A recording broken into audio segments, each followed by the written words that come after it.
My name's Dave DeBow, founder of MoneyPartnerFormula.com, and this show is built for everyday real estate investors who are actively doing deals and looking to scale using other people's money. So if you're an active real estate investor and you want to get featured on this show to talk about your own real estate and capital raising experiences, then just go to daveinterviewsyou.com. Now let's get rolling with this episode, and remember to subscribe for daily interview content. Hey folks, welcome back. Today zooming in, Nate Armstrong from Home Invest. Nate and his partners have built up a very significant company over the last number of years. And you name it, pretty much Nate has had some experience in it with real estate investing, starting with single family homes and doing literally hundreds of flips and then moving up into multifamily properties, property management, all sorts of different things.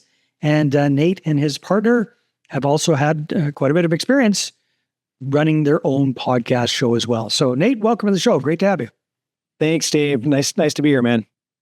So give us a little snapshot of Home Invest. And if you guys are watching this on YouTube, you'll see a very impressive backdrop for Nate.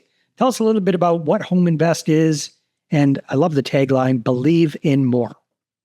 Yeah, and I'll actually just start right there. So believe in more. It's not more profit, which most people assume when you talk about an investment company. But for us, it's about more impact, more of what we can do for other people in the world. My business partner at age 14, he found himself homeless, literally living behind a dumpster. Wow. And God put an angel in his life, blessed him, and he ended up becoming super successful and sold some companies and made some money. But now his drive in life is really to give back and make sure that there's not another 14-year-old kid left behind a dumpster. And when I met him and heard his story and saw how he operated, it just collided perfectly with what my wife and I were already doing. We have a small nonprofit. We get to do things like take fatherless kids fishing, teach financial literacy, like things that were really moving us. And we got to merge these two forces together. And now profits that we spit out from our multifamily investments gets to make a big impact in the world. Very nice. Well, thanks for explaining that. That's important. I always enjoy hearing people that are making impact not only on their own bottom line, but also in the world through real estate, because a lot of time we get a bad rap being real estate investors and property owners and landlords. There's just a lot of negativity out there. So awesome. That's fantastic, Nate. So speaking of the portfolio, you mentioned multifamily. Tell us a little bit about, as of right now, March 2026, what does the portfolio consist of? Yeah, well, this is the era of the equity rescue. I'll define that in just a minute. You know what it is, but for anyone that doesn't, multifamily, a lot of people took out bad loans in 2021, 2022. And unlike single family, where it's a 30-year fixed mortgage, multifamily is generally 3 years, 5 years, 7 years, or 10 years, and then it expires. And what we found is that a bunch of people in 2021 and 22 had low interest loans, but they had short shelf lives. They expired in 3 years. Those expirations are right now. They're happening today. And when they go back to the bank to refinance and get a longer term loan, the bank is saying, well, hey, your income doesn't support the loan value that you're looking for. Like when you took out that loan, you took it out at a 3% rate. Today it's 6% or more. Yeah. And so your payment's going to double. It doesn't make sense. We can't do the refinance for you. And so a lot of those sellers are scrambling right now looking for help. They're literally getting wiped out in a lot of sales. We're in the middle of a large one, a 900 plus unit up in Georgia. And that's what happened. A bunch of investors, over 40 of them, put a bunch of money together, $122 million deal. And their loan is now not in a healthy spot. They went to try to get some kind of rescue money for it, couldn't get it. And they were just about to take a sale that literally would have paid off the debt, but wiped all of the limited partners out. We've stepped in now to say, you know what, there's another option. And that option is that we'll take over your existing debt, we'll get it restructured, and then we'll also include your LP investors on the back end. When we get to the exit, we'll give them a taste of the profit as well. And so it's called equity rescue. Some people might call it a hope note, but there's different structures like that. Right now, that is the era. Like if you understand that structure, you can get infinite deals right now. So how are you able to make that work when they can't, Nate? Yeah. So a lot of them, what they're doing is they're running and they're trying to get like bridge financing to get out of the bad situation that they're in right now. Right. And this particular one literally had a bridge offer on the table, and the bridge offer were bridge rates, high to mid to high teens, points, plus just sharkish terms, personal guarantees, things like that. And at the end of the day, when a property is already struggling, barely cash flowing, it leads to a bunch of bad decisions being made. So I'll give you an example. They hadn't paid their eviction attorney in 4 months because they didn't have any cash flow. That means that when a tenant gets behind on rent, they wouldn't file an eviction. So it snowballs. Now, all of a sudden, every tenant knows they're not going to file an eviction, and it just gets worse. And so it was compounding on that particular situation. They're not paying contractors right now to do turns, so they don't have any new units available for the incoming traffic. Like it just gets worse and worse and worse. So what do we do to fix that? We come in, number one, with capital. We fix the unpaid vendors immediately, get them all doing what they're supposed to be doing. Make sure everybody feels nice and secure with payments coming through. Number two, we assume the existing debt, knowing we're refinancing it quickly.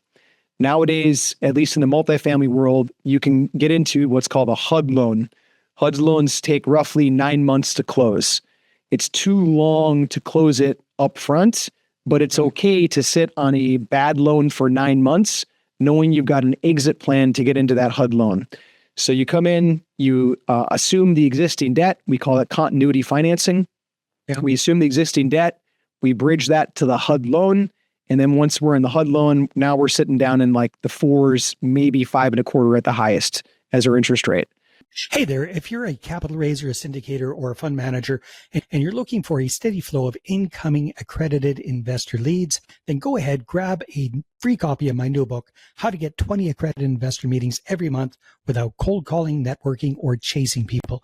You can get that at 20accreditedinvestorsbook.com. Again, that's the number 20accreditedinvestorsbook.com. So dumb question then, Nate. Why couldn't the original owner go out and refinance with the HUD loan? Yeah, they don't have the cash to inject right now. Yeah. They injected some cash, but they're completely cash strapped.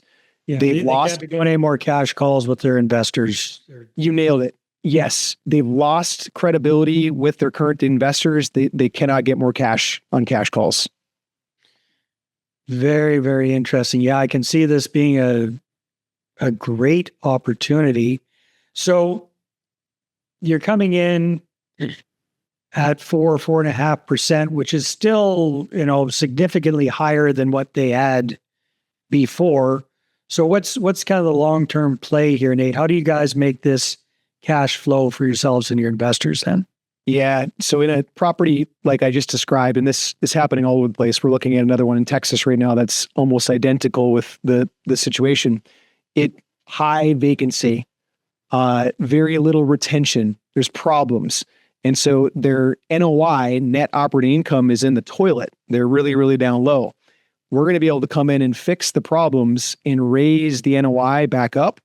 Once we're in a healthy NOI, then we're in a prime position to refinance. That's where you go get the high. Exactly. Financing. Yeah. Yep. Okay. So basically, in the meantime, in those 9 to 12 months, let's say, you guys are going in there, you're injecting some cash into this, you're paying, getting everybody up to speed with their back payments, you're making sure the tenants are paying the rent or getting evicted properly, like get everything running as it should. And then you go in and you get the refinance. Okay, so then at that point, so now you put some more cash into this. How do you and your investors create more value? At what price point are you getting into the property at? You mentioned, it's an equity rescue type thing. So how does this look for the existing owners and their investors?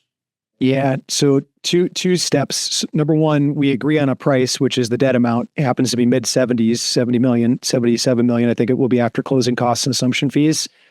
And what we're doing is our investors that are stepping in to help rescue with us, we are making sure that they're getting a return first. Yeah. So they're covered first. Their cash is Exactly. And we cap their profit at a 25% IRR, internal rate of return, which is really, really good. It's really generous in the multifamily space.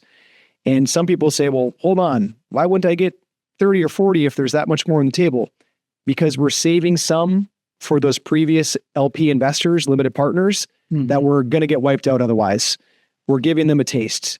So our investors get 25% IRR, and then anything beyond that is going to start to flow to the other set of investors.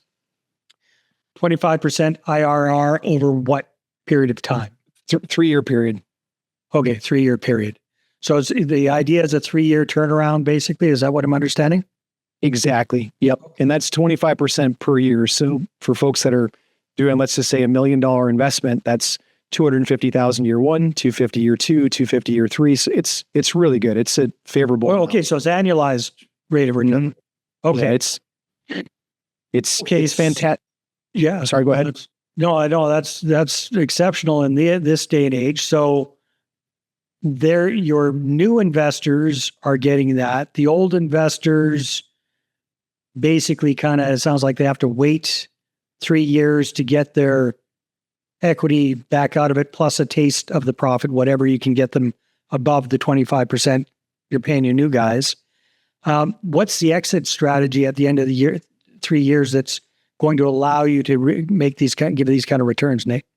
Yeah, we're looking at 2, and some of this is still being negotiated right now, but we're looking at 2. Number 1 is, if we refinance, are we able to get enough cash on the table to make everybody happy that would want to stay in long term? And if the answer to that is yes, then we'll do bridge to HUD, just like I mentioned, and then we'll sit in a HUD loan.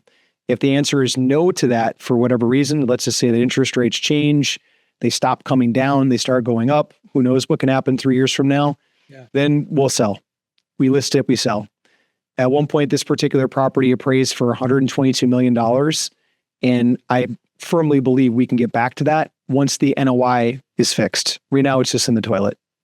And right now, you're buying it for the existing debt, basically. Right? Yeah. Which was how much again? Mid 70s, 75 million or so. It'll be 77 million with the assumption fee. Yeah. Very, very interesting. Okay, cool. So I know that a ton of investors, LPs especially these days, are in that situation. They're underwater.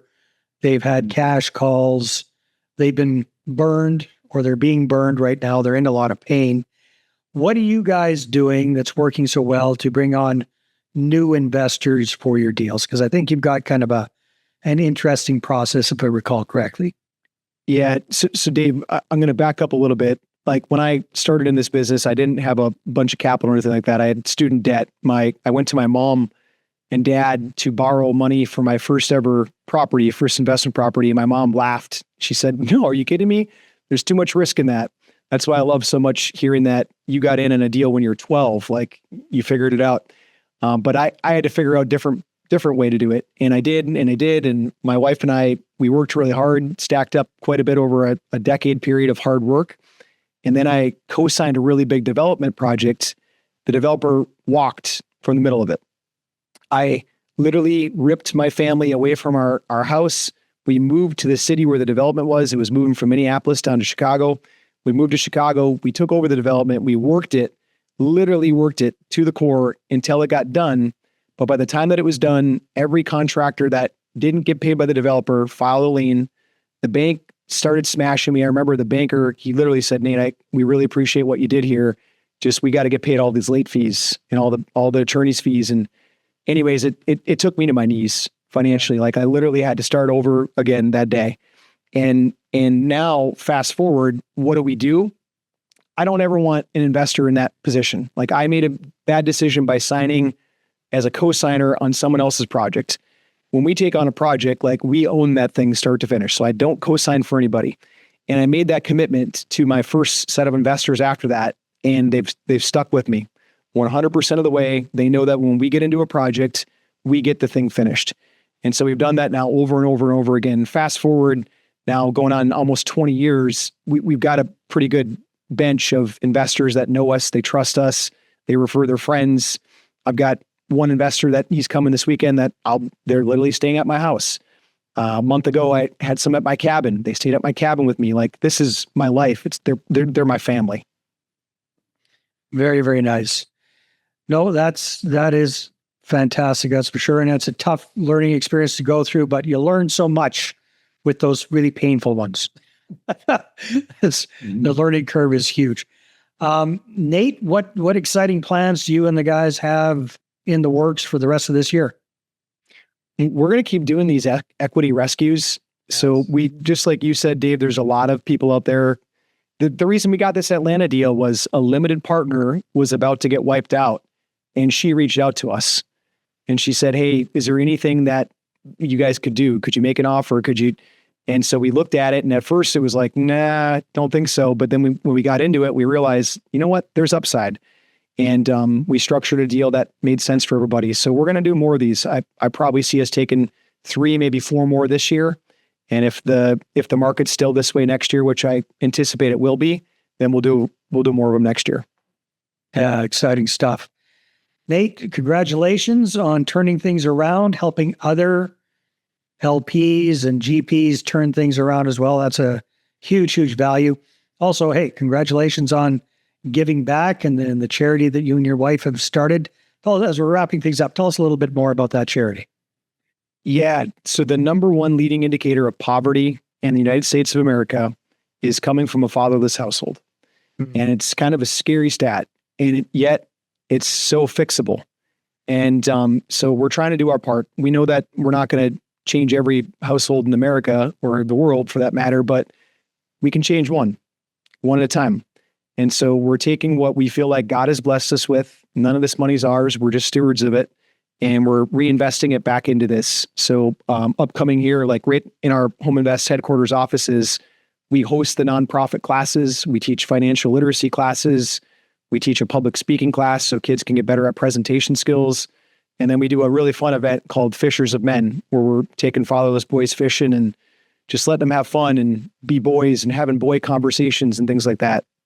I feel like one thing, my dad was never a rich man. He was a mechanic, but one thing he did really well is that when he needed to have a heart-to-heart talk, it was always on a fishing boat for whatever reason. And so that's what we just replicated that environment. We'll teach in the classroom here, and then we'll go out in the fishing boat so that boys can be boys and just talk. Oh, that's the nonprofit. Beautiful. Beautiful. Nate, if people want to connect and find out more about you and what you guys are up to, where should they go? You know, if anyone especially knows LPs that need a little bit of help, I'd love to connect with them. Homeinvest.com/rescue. And then I'll know that they came from watching the show here with you, Dave. But yeah, we're happy to chat. Awesome. Nate, keep up the good work and thanks for being on the show. Thanks, Dave. Appreciate it. All right, everybody. Thanks for tuning in, and we will see you on the next one. Hey there. I really hope you enjoyed that episode. And as always, if you want to listen to more daily interview content, make sure you subscribe. And if you're an active real estate investor and you're doing deals and you'd like to get featured on this show, then just head over to daveinterviewsyou.com.